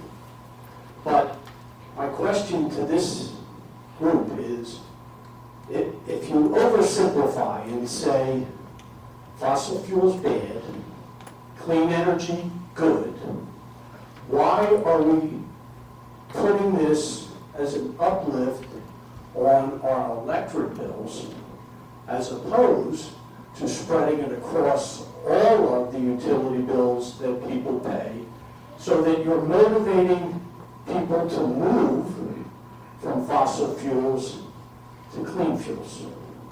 Why is it all on electric? Thank you.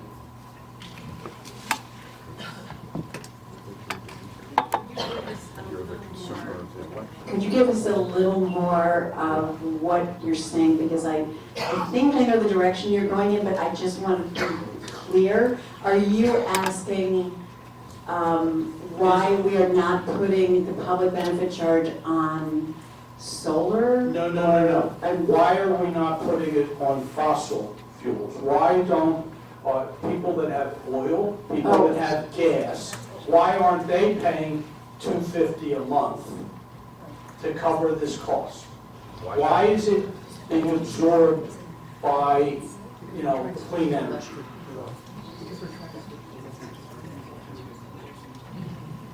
Okay, yeah, I actually had some information on natural gas, which, again, because I'm not on the committee, I wasn't completely familiar and with what they were trying to do, but it is our understanding that a big part of the reason that that it is going up is because of the price of natural gas rising as well, and the war in Ukraine was causing all of this. So natural gas is actually the cost of it is increasing tremendously on its own.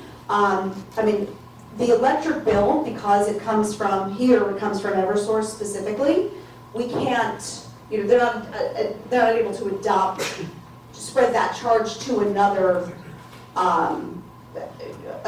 type of utility, another type of provider, because they are independently they're recouping for themselves.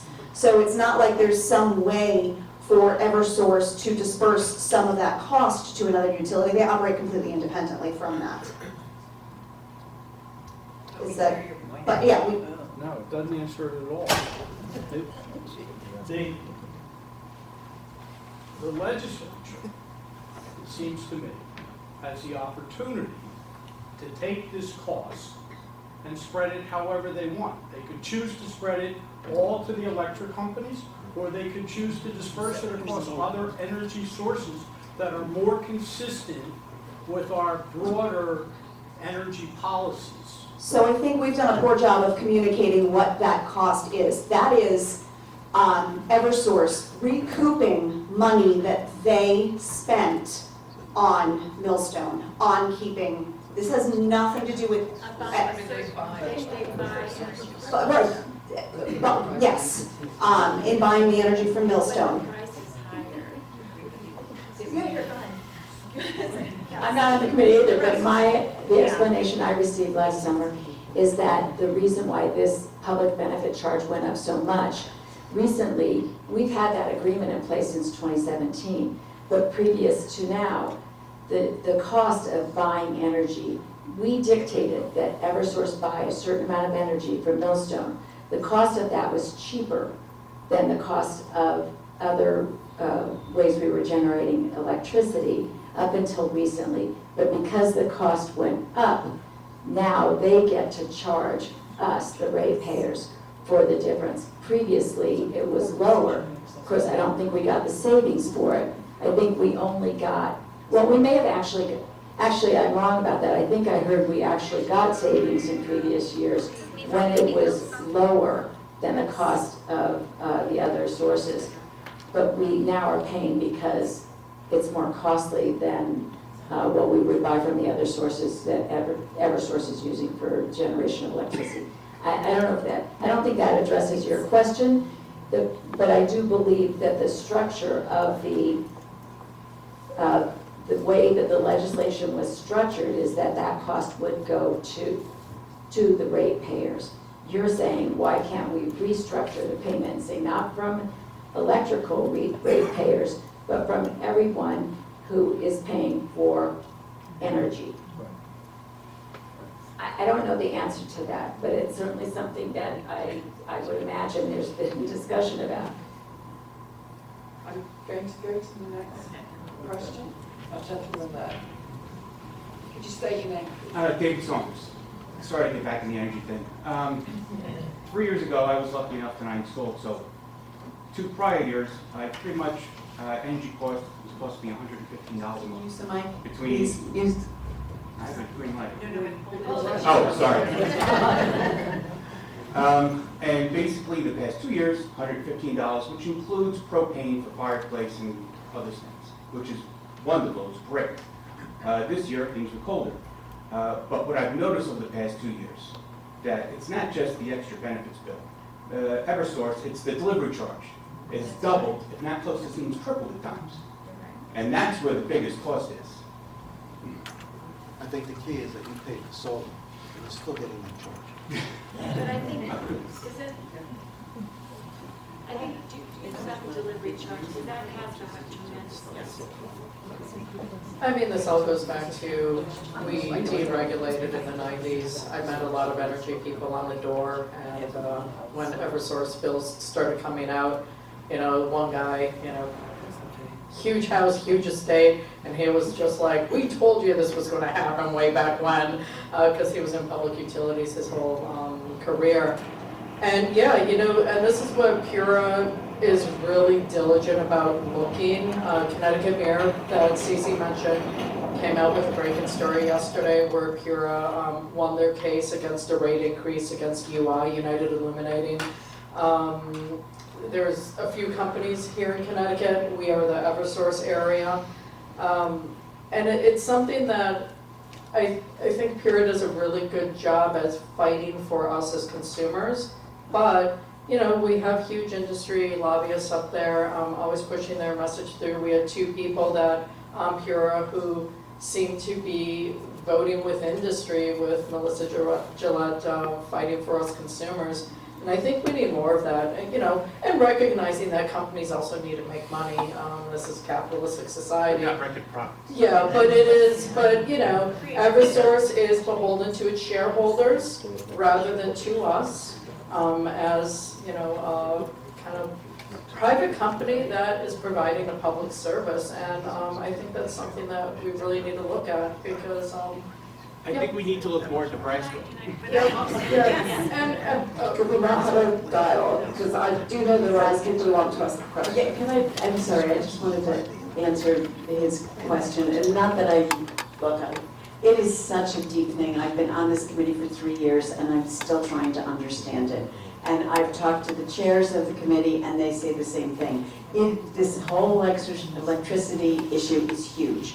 But you've got to look at the global impact of the war in Ukraine, the impact that had for us in terms of the costs of gas, liquefied natural gas.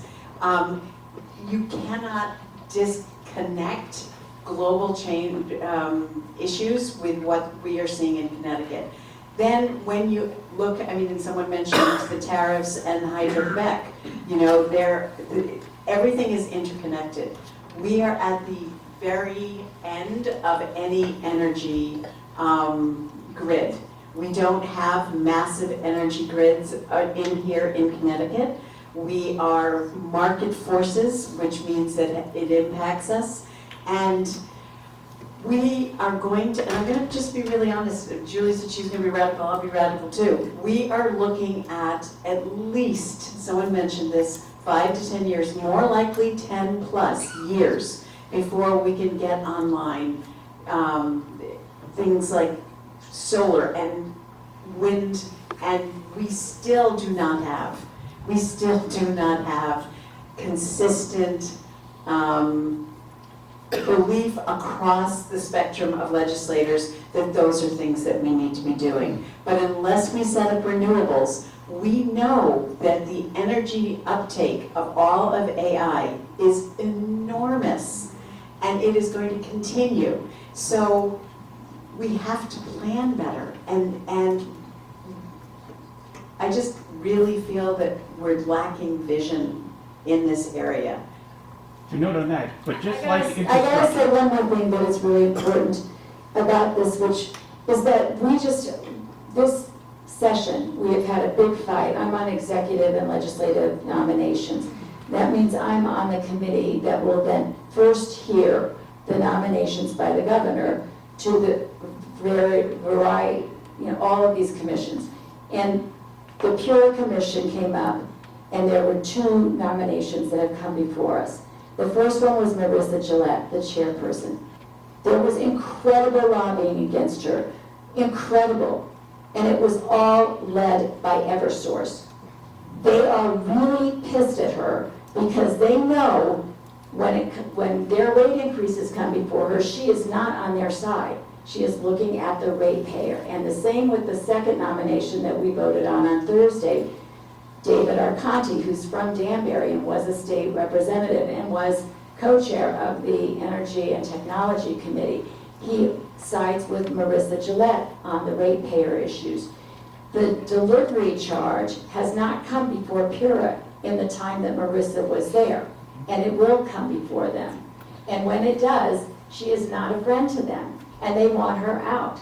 And that's what's been going on for the last several months. Just my last thought. And I sound angry because I Can I am. actually go to someone else, David? But Because I've just got a shouldn't whole load infrastructure of be time. energy? Okay, so Just can like I roads? just ask, is there anyone wanting to ask a question that is not energy related? I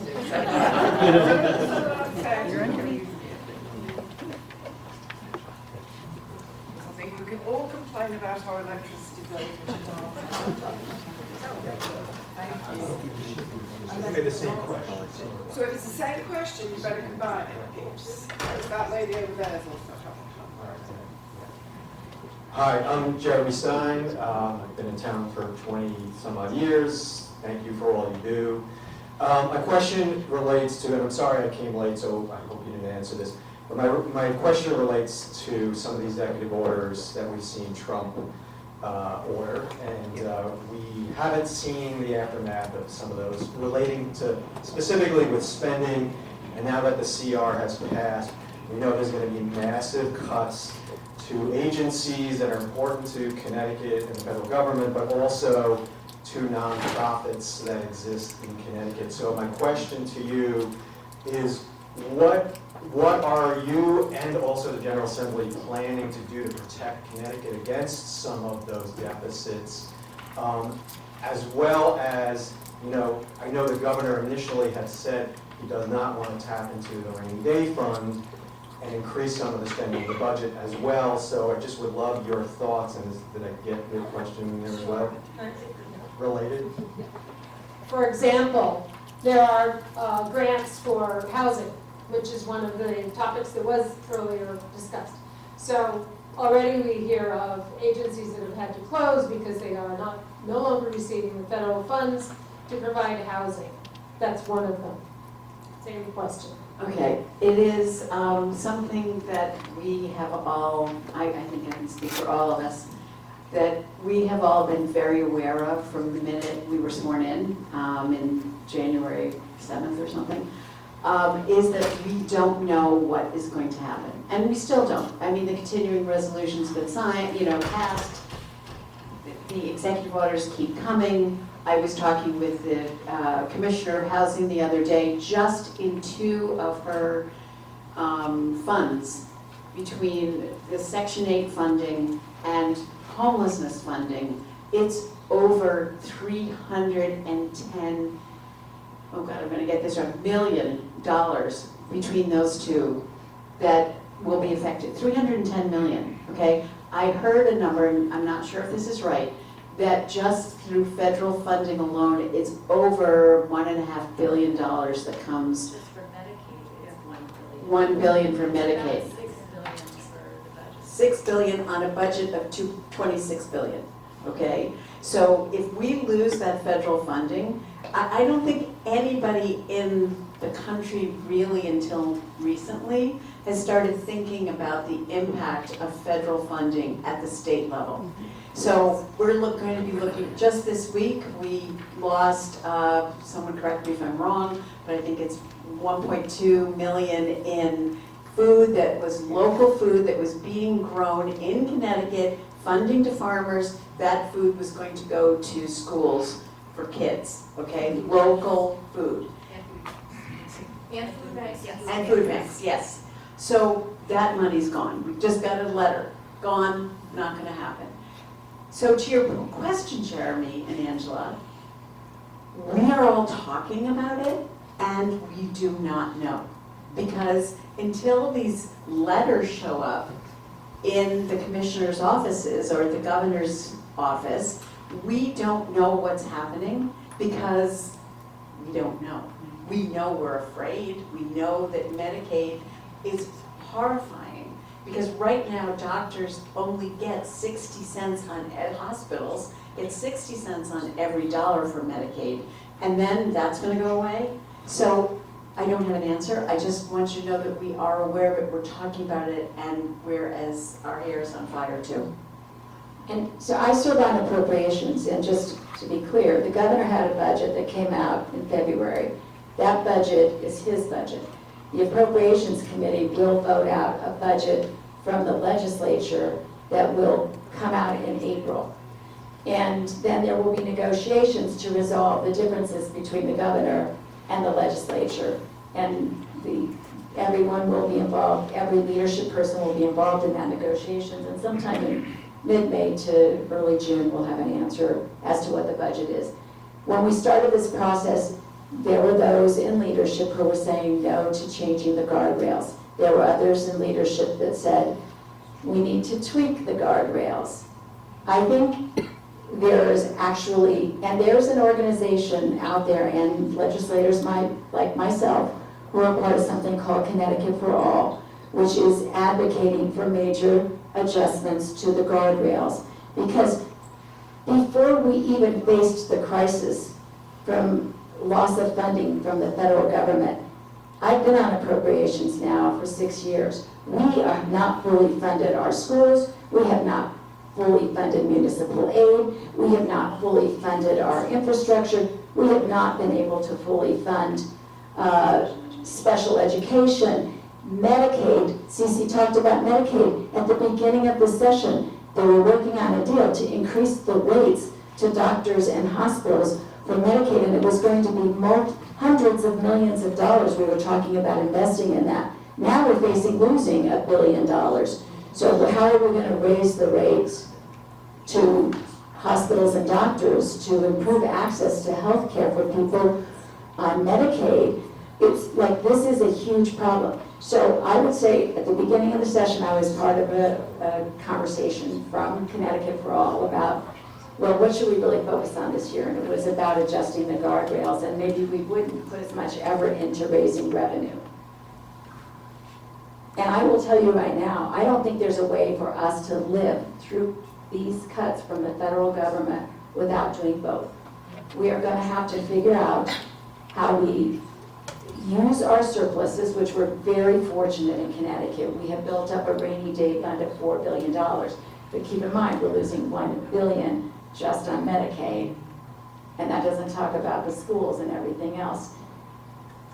The rainy day fund isn't enough to keep us going until hopefully there's a change and we regain federal funding. I think we're going to have to look at revenue as well, and I said this to Rudy because I always appreciate Rudy as a touchstone. He doesn't always agree with me, that's why I appreciate him so much. But I said, I think, we can't tax the working poor any more than we already are, because we're taxing them a lot.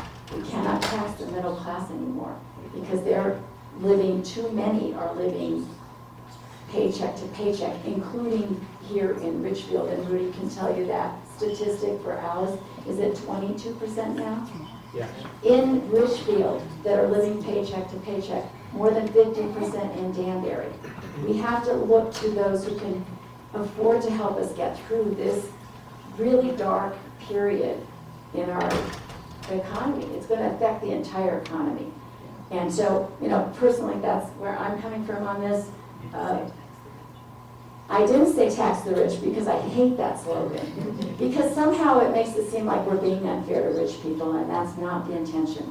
What I said, and I don't even say fair share because I think I was pointed out by somebody when I represented Bethel who, is a multimillionaire. And he said, I'm paying a lot in taxes. And I said, well, you're not the person I'm talking about. I'm talking about the people and the corporations that aren't paying anything.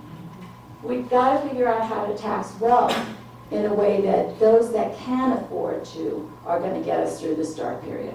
Or the fraudulent spending. So I'm going to just hold on a second. I know Just move on to the, I want to make I've sure got they two get more the questions. I don't know, that lady there with the red sweater? Hi, Margaret Thompson, I'm a 30-year Ridgefield resident. Thank you all for this session, it's been great.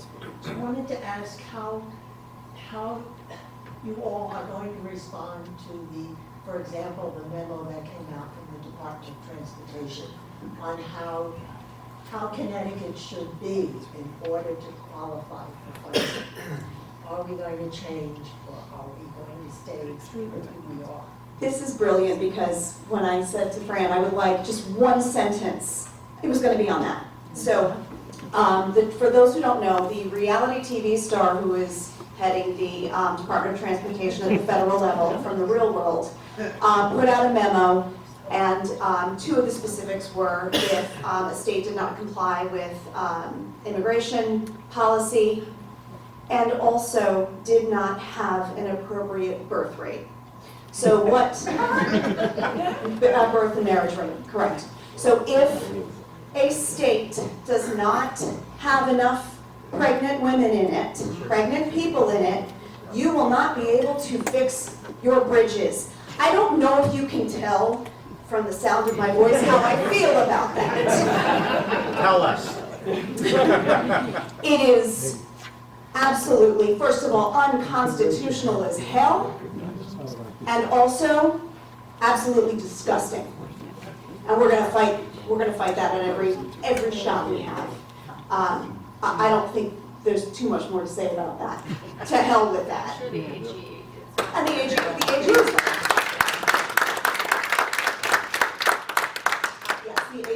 has said that if they do decide that they are going to stand by that, he will fight it. The lady in the pink sweater. Hi, I'm Jean Linville.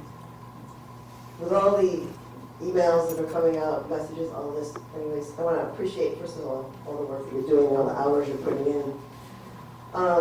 Guardrails, what you're talking about with PFAS and with reproductive rights, awesome. With the news that's coming out about changes to water and air quality changes and deregulating, are we putting guardrails in place in Connecticut to kind of maintain some of these standards? You're an environment, I'm an EMT. Great, this is on. So I'll say one thing, we, in the legislature, are very much forward for clean water and clean air. One of the bills that is being discussed, I'm not sure if it's out of committee yet, out of environment, regarding PFAS in our water and getting the standards. No matter what they do in DC, we are going to keep on working to make sure our water and our air are clean. Stop. Full stop. The other part is for kind of the last 3-4 questions, is the fact that we in Connecticut need to remember that we are, that was Senate Bill 1494. And the other part is that we all in Connecticut need to remember is that we sent over $50 billion to the federal government. We get $10 billion back, $1 billion for Medicaid. So whatever changes happen at that level will greatly affect us here. And that's just what I want to say, in the sense that we need to pay attention to national, because it will directly affect the quality of life for residents here in Connecticut. Can I say something about PFAS? I attended a press conference last summer, I believe it was, with the Attorney General. There are, I think, 12 or 13 states that have joined together and have filed a lawsuit, oh, I'm looking at the wrong person, a lawsuit against the manufacturers of PFAS to require them to pay billions and billions of dollars to clean up the water system in the U.S. And I believe what I remember from that press conference, and it's going to be a multi-year, much like the tobacco lawsuits, and it's going to be a multi-year fight, but we can't clean it up without forcing them to pay, because I think he said it would be $12 billion just to clean up Connecticut. And it is the forever chemical that kills people. It's the same thing, by the way, that's in the uniforms for the firefighters that we thought they really desperately needed to protect them, but now we find out it's in their uniforms too. So it's in a lot of places. It's in your Teflon pants if you still have them. Can I just say one thing that we didn't talk about that I want to just... Well, I'm just I know mindful we of your want time. to leave. No, it wasn't that. I'm very mindful of time. I know we all want to get out of here. I see Rudy by the door. I also wanted to just add, not to that conversation, we haven't talked about education. And that's a really important, I don't know if you know what's going on down in DC, but there are a lot of bills. Happy to talk offline afterwards to share what we know is going on at the state level. One of the things that I think is really important, and we seem to be at this point the only state who is looking to do this at the moment, which is to codify 504 rights within. That's something that the administration in Washington has talked directly about, removing those rights. 504, it's under, I'm sorry, does the current leader of education in, I don't know what IDEA is that what I heard the other day? The right to education for absolutely all, including those with disabilities, is in grave danger right now. And we have, I don't even know how many students we have here in Ridgefield who have 504 plans, but it's thousands. An educator says it's a lot, yes. And it can be 25%, it can be higher than that, depending on how desirable your community is. And ours is one of those that addresses special ed in a way that is responsible and that is proven to turn out really strong results and So we've got people who come here because their kids need a 504 plan, and that 504 plan ensures that they have the right accommodations that they need within the public school system, and can actually even be carried outside of that if they have outplacement. So we're trying and are working very hard to protect 504 kids who fall under 504 plans. That bill language is out this week.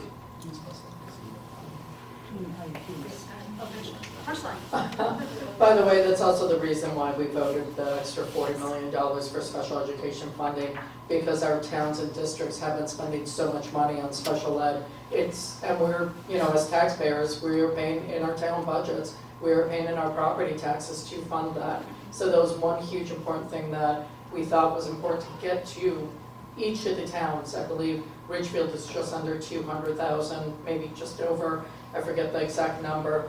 But it's going back to ECS to help our towns pay for special education. It's not fully paying for it because there's just not enough money in the budget, but we were confident to take some of the money from the excess, from the surplus that we had to take from last year, to take $40 million, still within the spending cap, so still following the fiscal guardrails, and delivering that money back to towns. I believe sometime at the end of March is when the latest stats numbers come in from the towns back to the State Department of Education, and that money should be delivered to towns by May in order to offer them some relief, because the bills have to be paid somehow, and whatever money we cannot give or do not give from the state will have to come from each and every one of us. So that's something that's really important to me, to all of us, making sure that our education system is funded, and we'll see what happens from the national level too. I want to thank you all for coming. I want to thank our 4 legislators for coming.